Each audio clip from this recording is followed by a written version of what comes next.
Rudy Giuliani slamming the FBI raid on his apartment last week as, quote, out of control, that the feds are trying to frame him. Now, we told you about the raid when the FBI executed search warrants and seized the former Trump attorney's electronic devices. Giuliani denying allegations that he violated the Foreign Agents Registration Act. And here is him talking with our own Greg Kelly after that raid. Greg, I didn't do anything wrong. I didn't violate a single law. I was a U.S. attorney. I was a third-ranking official in the Justice Department. Gosh almighty, I'm not perfect. But where it comes to the law, I am obsessive. Judicial Watch, an organization that fights for accountability in law and politics, released a statement on this. Here's what it says. This action by the Department of Justice is an unprecedented attack on President Trump's right to counsel. This was a political raid, and Mr. Giuliani's lawyer, Robert Costello, was correct when he called the raid legal thuggery, end quote. Tom Fitton is the president of Judicial Watch. He joins us live now. Tom, I imagine you have some thoughts on this. Let's start with the term unconstitutional and the raid. Your thoughts on that? Yeah, it's unconstitutional in the sense there's no good faith basis to go after Giuliani.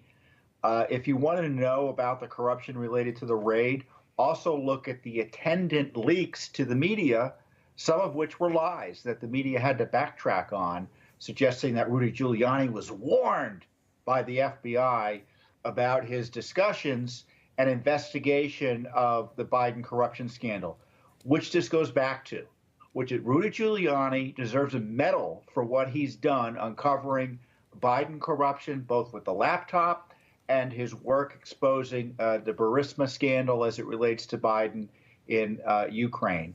And for that, he is being retaliated against by a thoroughly corrupted Biden Justice Department that still hasn't appointed a special counsel to investigate Biden corruption, while targeting in a really abusive raid the constitutional rights of not only Rudy Giuliani, but those who rely on Rudy Giuliani as an attorney, namely President Trump.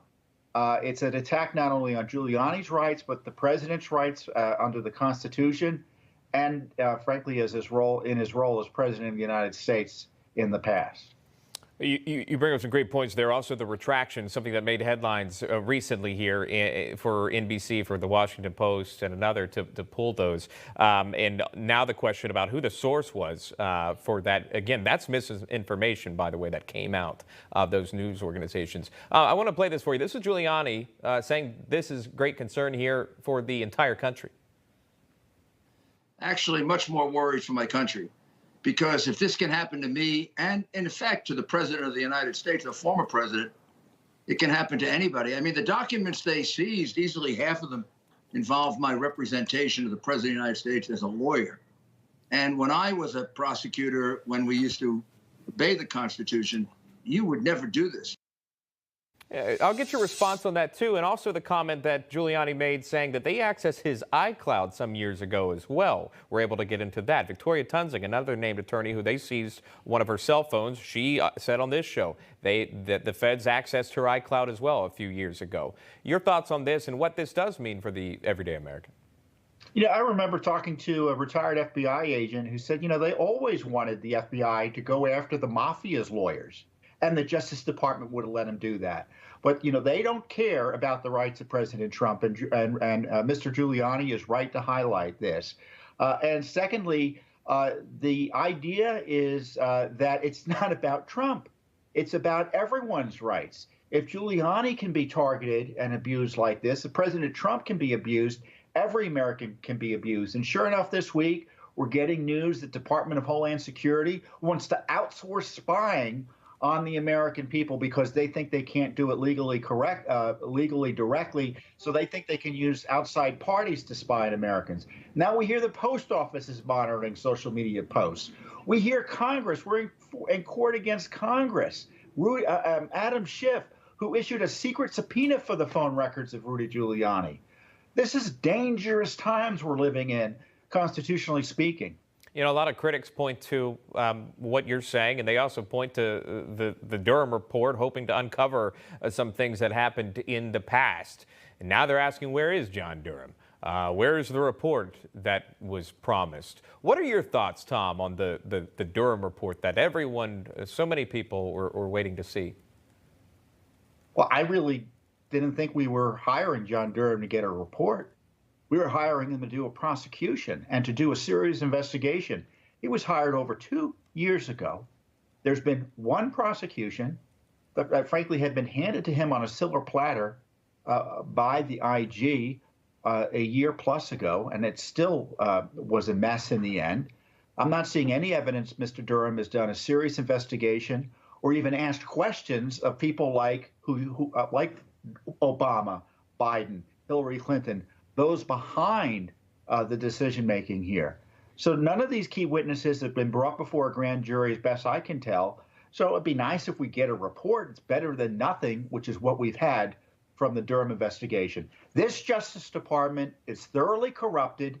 We're seeing it with the Giuliani raid and the lack of action by John Durham. Before you go, so many on the right when they see this raid on Giuliani, they wonder, and again, these are prominent figures on the right, why aren't we seeing a raid on John Kerry with the recent information that we've seen on that? Why haven't we seen a raid on Hunter Biden? We know he's being investigated. Are they warranted in their thoughts? Of course they're warranted in their thoughts. If you're a supporter of President Trump, if you even thought about going to Washington, I'm being sarcastic there, during January 6th, you could get raided by the FBI. It's not two-tier justice, or it's not double standard justice. It's actually quite consistent. The Justice Department will target you if you're a conservative or a Trump supporter, but if you're in that protected class, Hillary Clinton, Hunter Biden, whatever, you'll be protected. It's perfectly consistent, and it's perfectly corrupt. I'll leave it right there. Tom Fitton joining us live. Tom, always a pleasure to talk to you here on this Tuesday. We appreciate it. Thank you. Hi, Emma Reckenberg here. If you like this video, there's a whole lot more to see on Newsmax TV. You can watch for free right here on our YouTube live stream and be the first one here each time our experts break down real news. Just hit that subscribe button, ring the bell icon, and stay with us on America's fastest growing cable news channel, Newsmax TV.